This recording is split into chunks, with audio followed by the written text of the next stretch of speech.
नमस्कार। आज हम नेशनल एजुकेशन डे अर्थात राष्ट्रीय शिक्षा दिवस के इस अवसर पर यह क्यों मनाया जाता है, यह किनके जन्मदिन पर मनाया जाता है, इन सारी बातों पर आज हम चर्चा करेंगे। सबसे पहले जान लीजिए कि राष्ट्रीय शिक्षा दिवस कब से शुरू हुआ। तो इसकी शुरुआत जो है 11 नवंबर 2008 ईस्वी से प्रारंभ हुई। यानी शिक्षा दिवस मौलाना अबुल कलाम आजाद के जन्मदिन पे मनाया जाता है।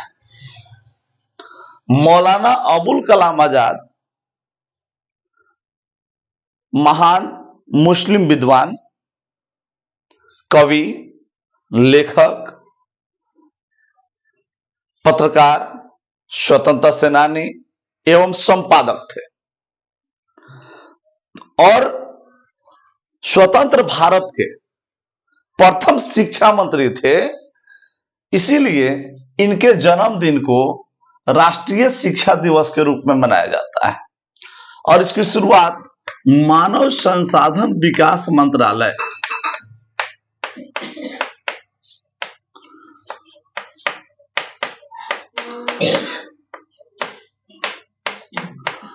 मानव संसाधन विकास मंत्रालय, जो आज के डेट में शिक्षा मंत्रालय के नाम से जाना जाता है, के पहल से शुरुआत हुई।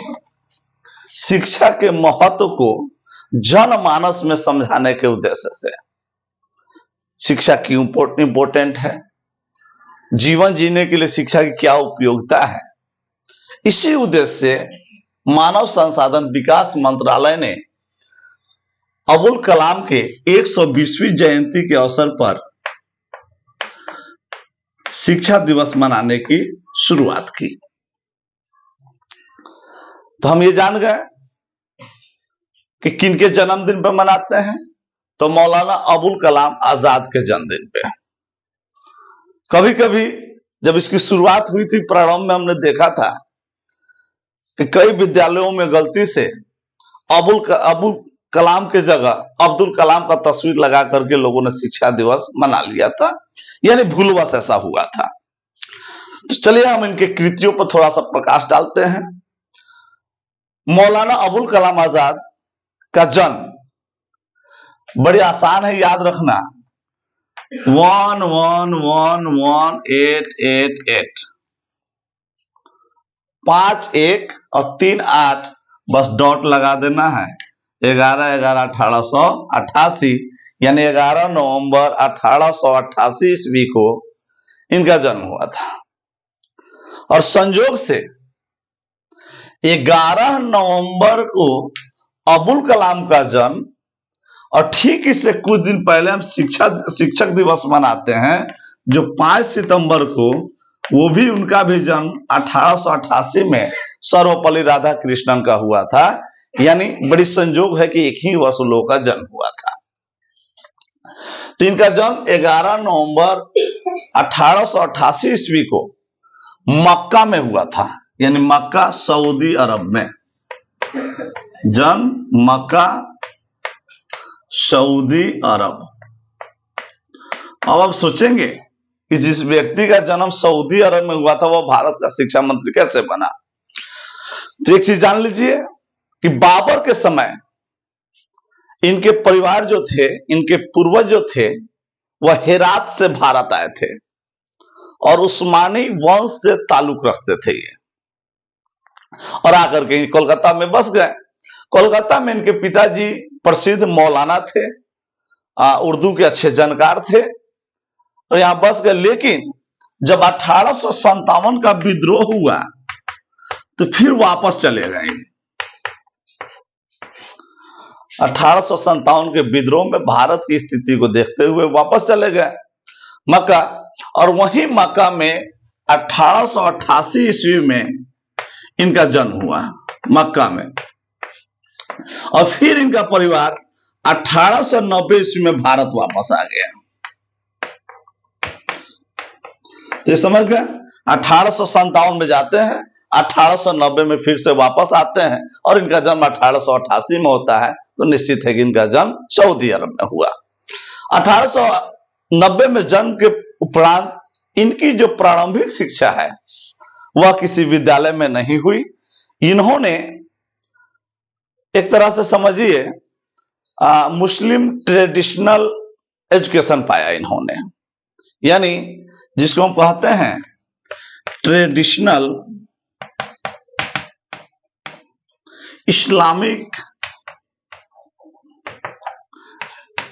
एजुकेशन, यानी पारंपरिक इस्लामिक शिक्षा इन्होंने ग्रहण किया।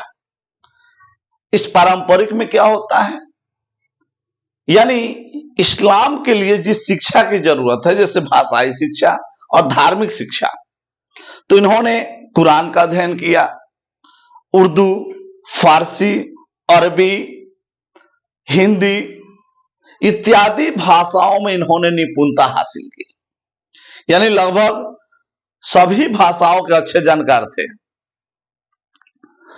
और भारत के प्रति एक सच्चा स्नेह और सच्चा प्यार रखते थे। जितनी अच्छी इनकी उर्दू थी उतनी ही अच्छी इनकी इंग्लिश भी थी और शुरू से ही शिक्षाविदों और सर सैयद अहमद खान के प्रभाव से प्रभावित थे। 1905 में जब भारत में बंगाल विभाजन हुआ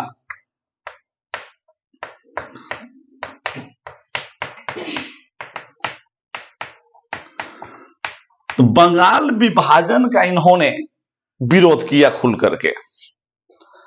यह बंगाल विभाजन 1905 में लॉर्ड कर्जन के समय हुआ था, जिसमें पूर्वी और पश्चिमी बंगाल का विभाजन हुआ था। उस समय भारत, बिहार, झारखंड, उड़ीसा सभी सम्मिलित रूप से बंगाल प्रेसिडेंसी के हिस्सा हुआ करते थे। और तो मुस्लिम लीग के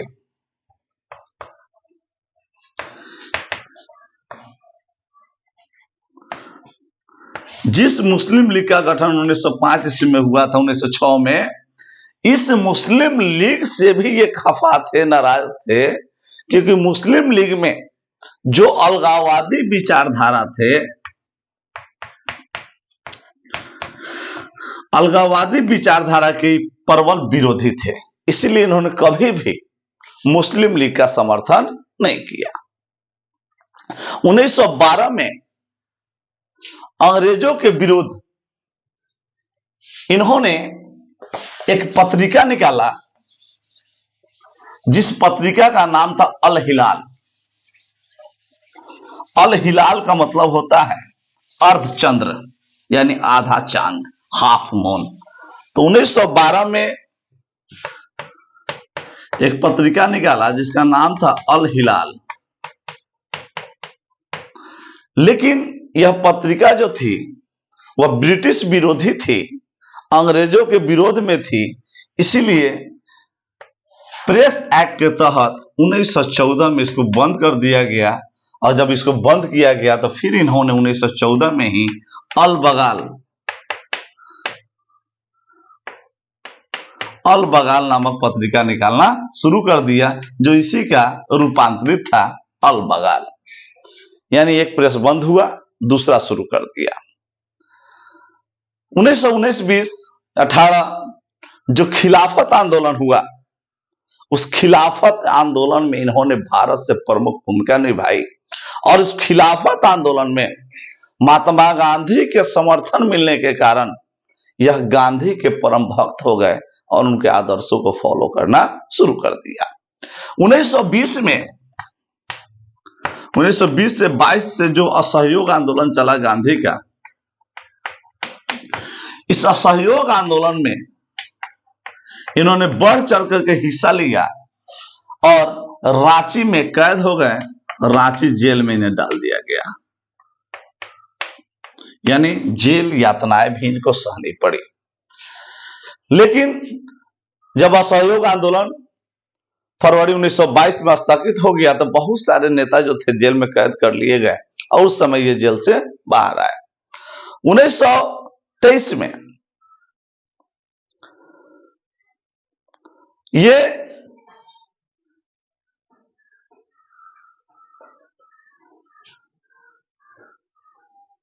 भारत की तरफ से जो इंडियन नेशनल कांग्रेस के जो अधिवेशन प्रतिवर्ष होते थे, उस अधिवेशन में इन्होंने भाग लिया और सबसे युवा 1923 में भारतीय राष्ट्रीय कांग्रेस का जो दिल्ली अधिवेशन हुआ,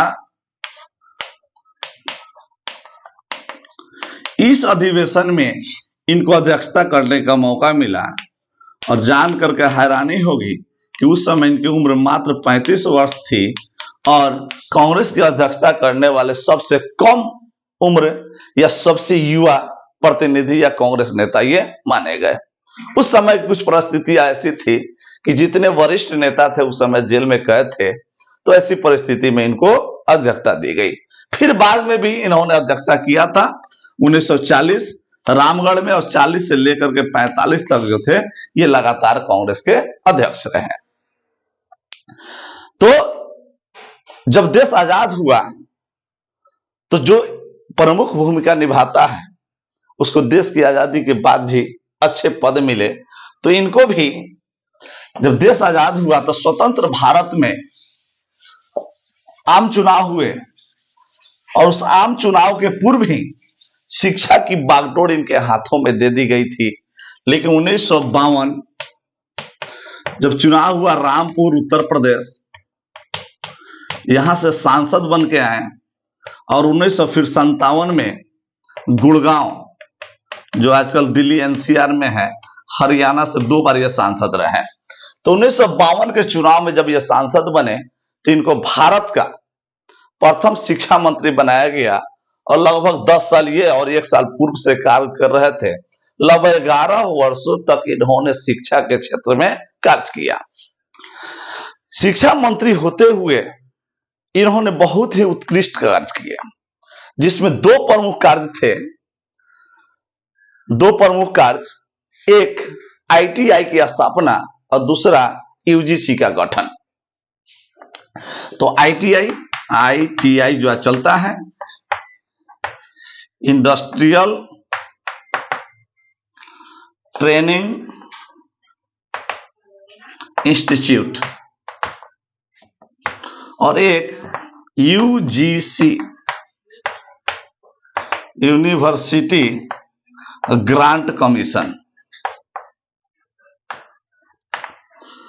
यानी 2 संस्थान की जो स्थापना इन्होंने किया, इनको श्रेष्ठ बनाने के लिए ही काफी था।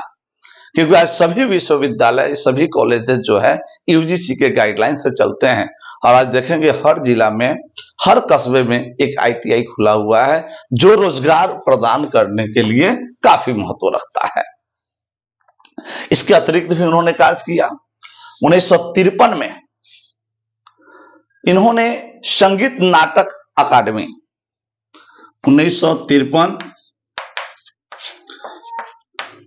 संगीत नाटक अकादमी की स्थापना। इसके अतिरिक्त संगीत को बढ़ावा देने के उद्देश्य से 54 में साहित्य अकादमी, 1954 में साहित्य अकादमी की स्थापना, साहित्य को बढ़ावा देने के लिए, और 1954 में ही ललित कला अकादमी।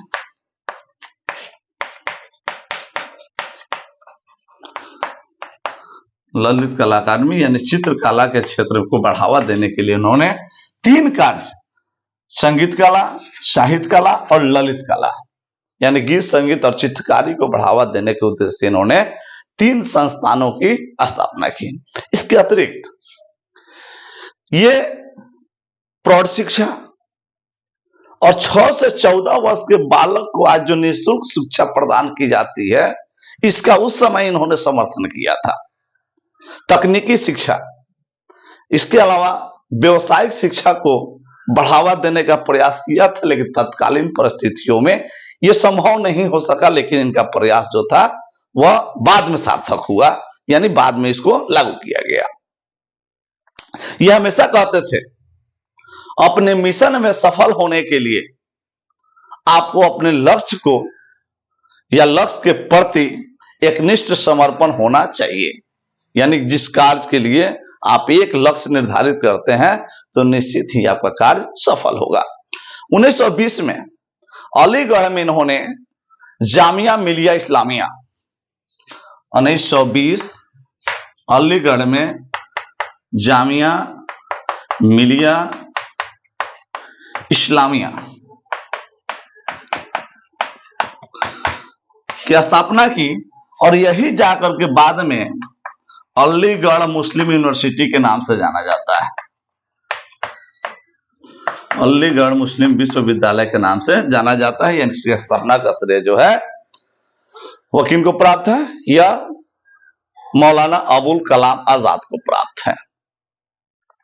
इसके अतिरिक्त इन्होंने पुस्तक भी लिखी, India wins freedom, India wins freedom, और यह इनकी बहुत ही पॉपुलर किताब रही। लेकिन यह आजादी के लगभग 20 वर्ष बाद प्रकाशित हुआ। 1900 इसका प्रकाशन 1959 ईस्वी में हुआ, जबकि इसको बहुत पहले इन्होंने लिख चुके थे, क्योंकि इनकी मृत्यु ही लगभग 58 ईस्वी में हो चुकी थी, यानी मृत्यु के बाद इनकी पुस्तक प्रकाशित हुई। तो एक पारंपरिक शिक्षा प्राप्त करने वाला शख्स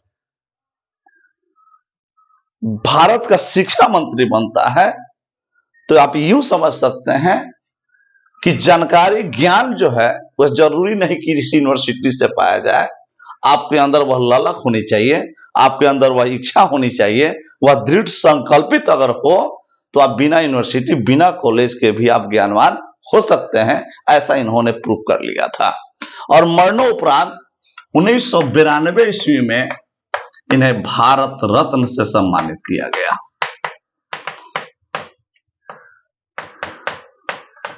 सम्मानित किया गया। तो आज राष्ट्रीय शिक्षा दिवस विशेष पर हमने चर्चा किया।